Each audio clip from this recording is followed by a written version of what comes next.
A dog that has never seen you before crosses an entire room, ignoring everyone else, and settles right at your feet. A baby meets your gaze from a stranger's arms and refuses to look away. You didn't call them. You didn't approach them. You didn't do anything, and yet they came to you. Most people brush it off. They say, animals just like me, or babies always do that. But neuroscience doesn't dismiss it so easily, because what's truly happening in those moments isn't random, isn't coincidence, and certainly isn't as simple as it seems. There is something emanating from certain people, something measurable, something real that animals and infants detect before a single word is spoken. By the time you finish this, you'll understand exactly what that is, why you might have it, and what it reveals about the nature of your mind and heart. Menzia. Here's the question you should be holding on to right now. What do a Luke-month-old child and a golden retriever share that many educated adults have lost? The answer forms the entire foundation of what we're about to explore. So let's start at the true beginning, not of this discussion, but of human awareness itself. When a person enters the world, they arrive without language, without cultural conditioning, and without the social masks. Adults spend years building and refining. A newborn cannot read your resume. They aren't impressed by your title, your wealth, your reputation, or your carefully crafted identity. They operate with just one system, and that system is emotional frequency detection. And within hours of birth, infants begin reacting to the emotional states of their caregivers. This isn't poetic language, it's established, repeatable, peer-reviewed science.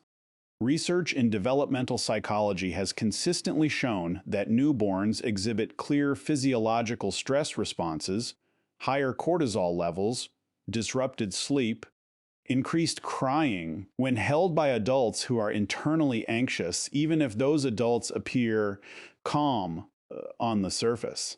The baby isn't responding to the performance, it's responding to what lies beneath it. Consider what this implies. A being with no cognitive maturity, no social experience, and no language understanding is somehow bypassing the constructed outer layer of a person and accessing their emotional core. How is that possible? Through what process? Through what pathway? The answer lies in a concept that modern neuroscience is only beginning to fully grasp, and it starts with the autonomic nervous system. Every human body is constant. Your heart rate, your breathing rhythm, your subtle muscular tensions, even the electromagnetic field produced by your heart, all of it continuously transmits information into the surrounding space, whether you're aware of it or not. TDA.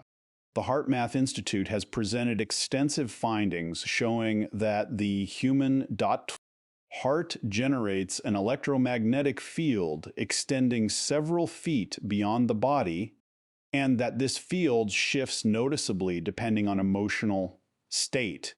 Coherent emotions, genuine calm, true compassion, authentic love create a distinctly different electromagnetic pattern than incoherent emotions like suppressed anxiety, hidden anger, or forced kindness masking resentment. Infants and animals don't consciously interpret this field. They don't analyze it. They simply respond. It is the oldest form of communication we have, far older than language, gestures, or even facial expressions. It is direct, body to body, nervous system to nervous system, frequency to frequency. Empaths, people with deeply heightened emotional sensitivity, emit a field that differs fundamentally from that of the average person. But before going further into what makes an empath's signal unique, it's important to correct a common misunderstanding about empathy itself. Empathy is not the same as being nice. It's not simply gentleness, frequent smiling, soft speech, or tearing up during films. While those traits may accompany empathy, they don't define it. Empathy, from a neurological perspective, is a specific cognitive and bodily ability, the capacity to internally simulate another person's emotional state. Not just to imagine it or intellectually grasp it, but to actually process it through your own nervous system to experience the echo of another's inner world within your own body. This is why genuine empathy isn't always easy. It doesn't feel like a gift all the time. People with this ability often describe feeling drained in crowded environments, sensing the emotional tone of a room before anyone speaks, recognizing a friend's pain before it's expressed, and feeling deeply unsettled in situations where there is a clear mismatch between what people show and what they truly feel. That gap between performed emotion and genuine feeling is something empaths experience as a kind of dissonance, like a finely tuned instrument picking up when two notes are slightly off. The mismatch creates a physical discomfort, even when they can't consciously explain why. Now, let's return to animals. Animals, especially mammals, function on that same ancient system of frequency detection, but without the layers of cultural conditioning that gradually dull and override it in adult humans. A dog doesn't learn to ignore its instinct about someone just because that person is well dressed, highly recommended, or professionally. A horse doesn't silence its nervous response to a fearful rider simply because acknowledging that fear might be socially awkward. Animals remain throughout their lives attuned to the same channel human infants begin with, a channel dot most people slowly turn down over years of social conditioning. Being what animals detect in an empath isn't magic or mysticism, it's coherence, emotional coherence. A state where your inner emotional reality and your outward expression are truly aligned. When someone is genuinely calm, animals sense it. When someone carries real, unforced warmth, not something performed for social approval, but something that exists naturally, animals recognize it. Most importantly, they experience it as safe. Safety is the most basic biological priority for every living being.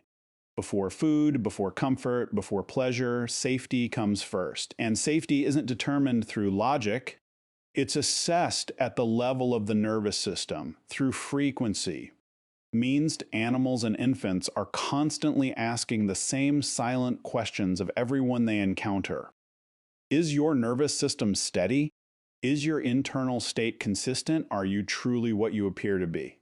An empath, almost by definition, answers yes to all three, not because they are flawless or always calm, but because their inner and outer emotional states are more honestly aligned than those of most people. This is why animals are drawn to certain individuals in a crowd.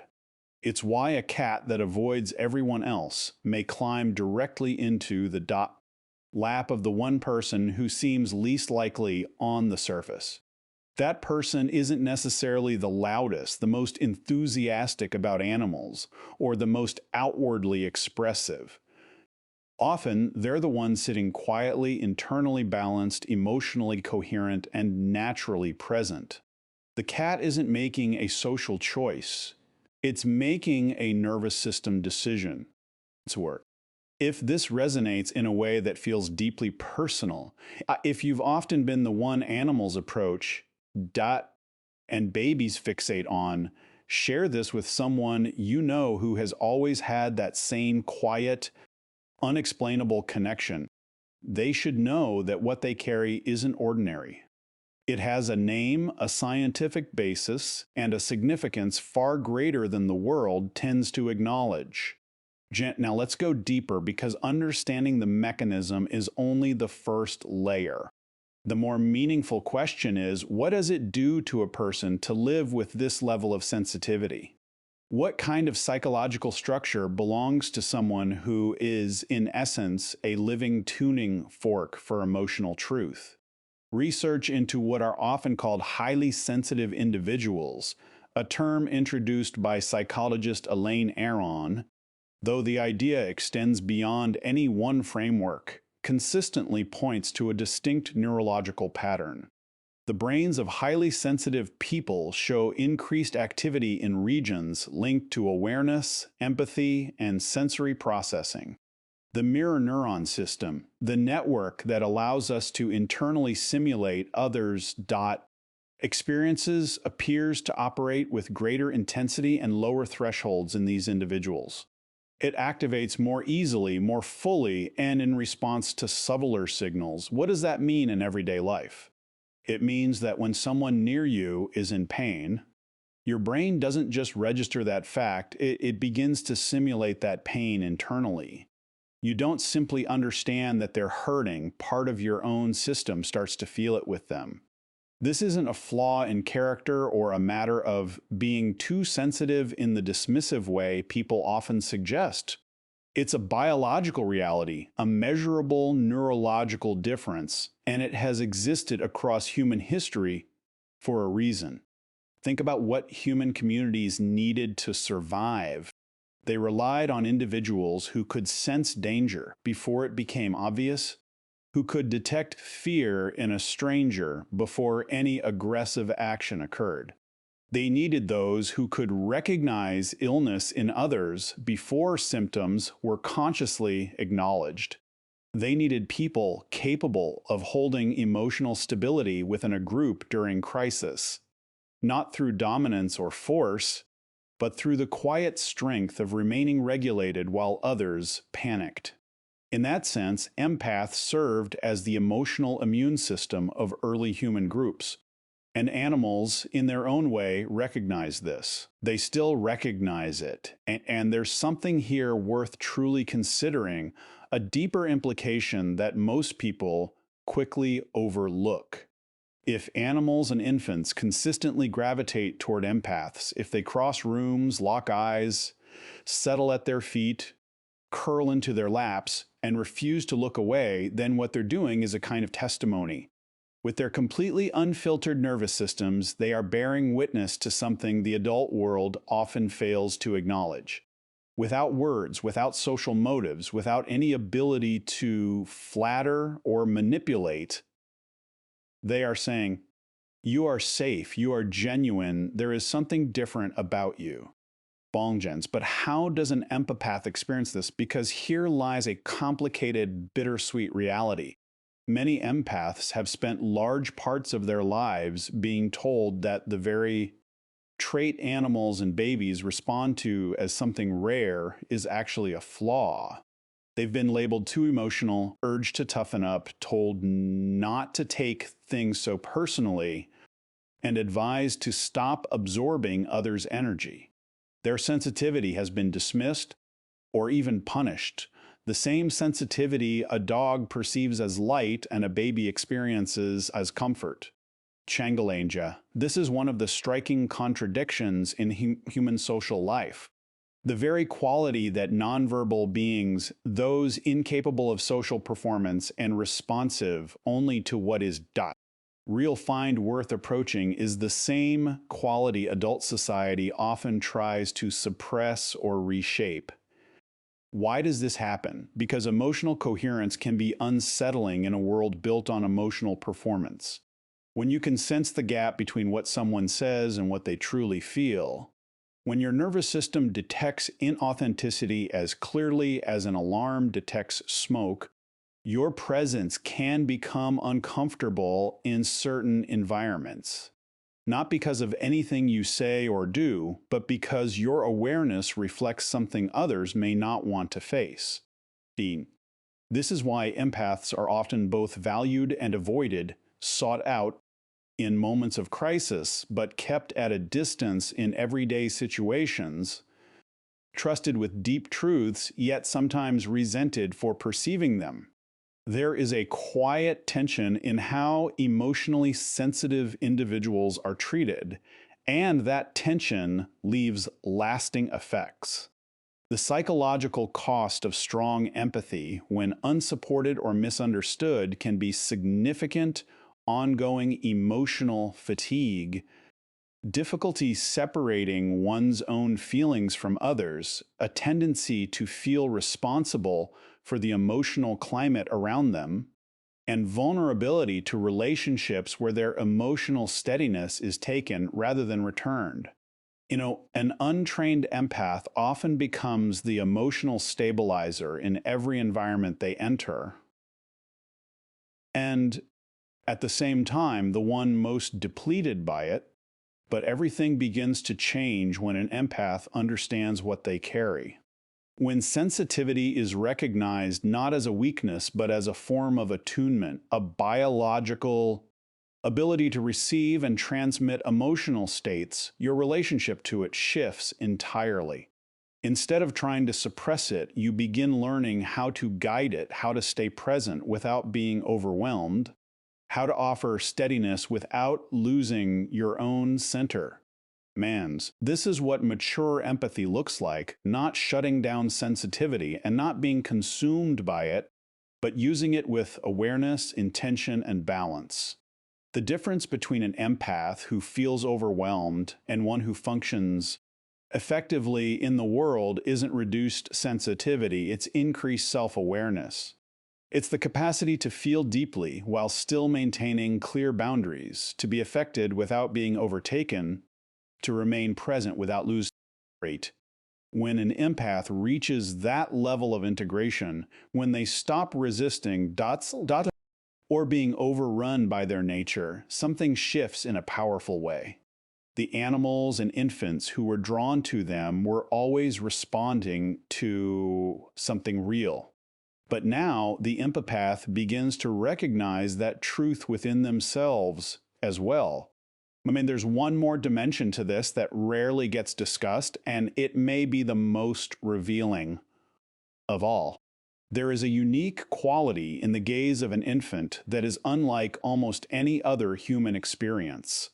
A baby's stare isn't polite or socially conditioned. It doesn't look away out of discomfort, modesty, or uncertainty. When a baby locks eyes with you and holds that gaze, it represents one of the purest forms of attention possible, complete, direct, and unfiltered. In the most precise sense, it is unconditional. When a baby looks at you in that way, the way they do with certain people, they are engaging from a neurological perspective in what developmental research calls contingent reciprocal interaction. Moment by moment, they are checking whether what they perceive from you is authentic, whether the warmth in your expression matches the warmth in your presence, whether the calm in your voice reflects true calm in your nervous system.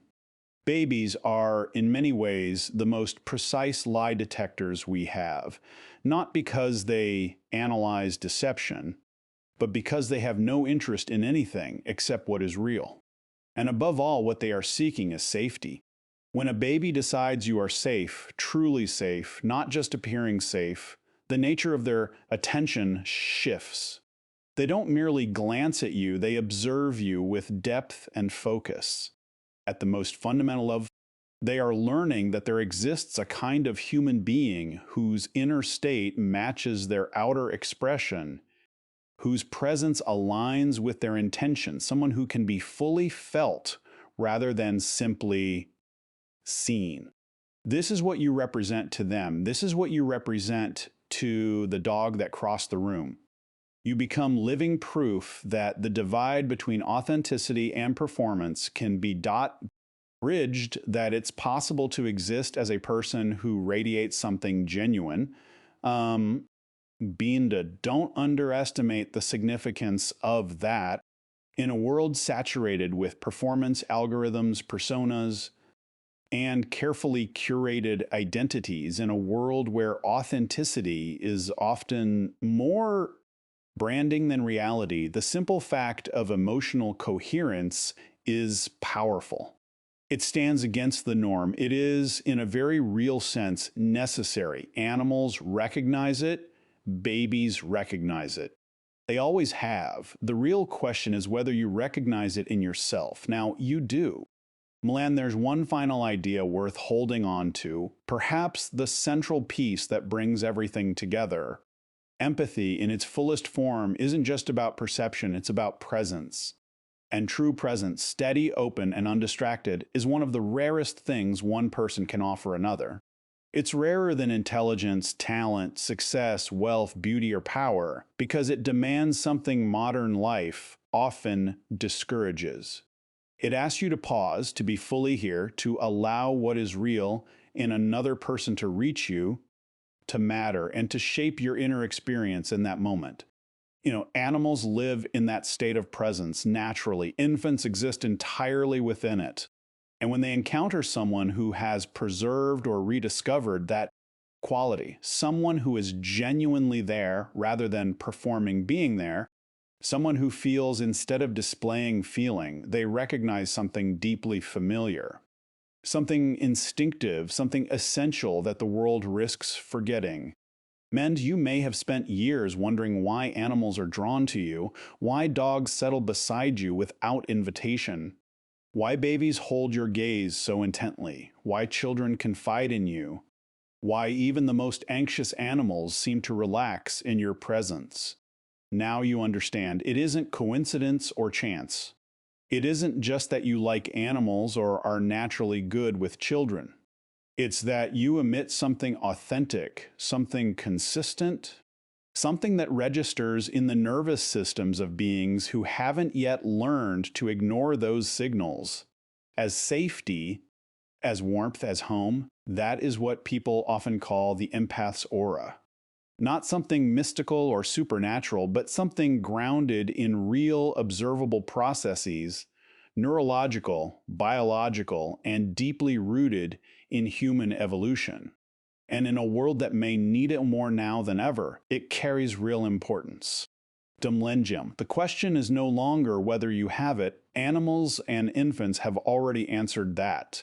The question is what you choose to do with it. Use it wisely. The world responds to it even when it doesn't fully understand why.